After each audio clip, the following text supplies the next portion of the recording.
6 months later, doing it again. Yeah, didn't hold up. You know, in all fairness, vehicle is lifted, you know, and the angle of the drive shaft is like that pretty much the whole time. I mean, where the bearing is, it's kind of like this when it's in place. So it needs to kind of be straight, I guess, but this is a bad shitty bearing, but basically what I was doing, so it's garbage. Putting a new one in. Alright, so after inspecting the bearing, we were looking at it and there's no grease inside. And you can even see the rust inside that it's like water must have got in. I'm not 100% sure, but basically, if I hold that down, everything's bouncing around in there. All the balls are moving.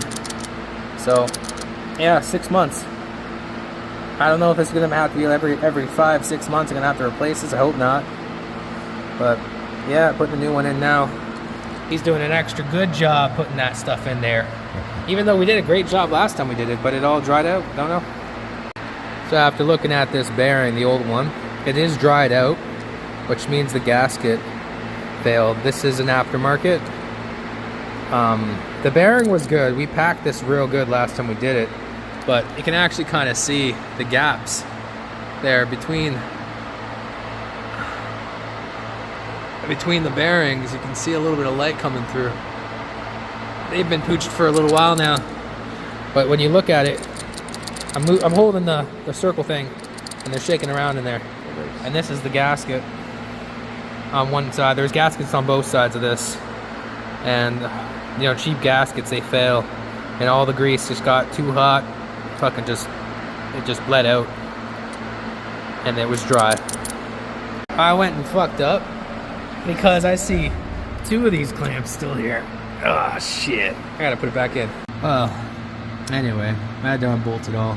Just gotta take the front part off there, and I'll just put the little clamp in there and then put it back together again. Now it's kind of annoying. I don't like this little strap they gave me.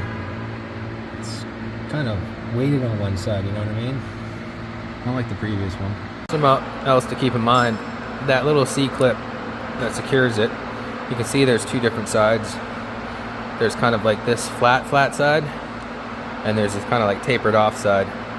Now this taper off side, now I had to battle it because we had it in the wrong way. This tapered off side goes right into the shaft because it seats all the way down. And this is the side the C-clamp goes down on. It's a small amount of difference, but you won't be able to get the C-clamp on if you have it on this way.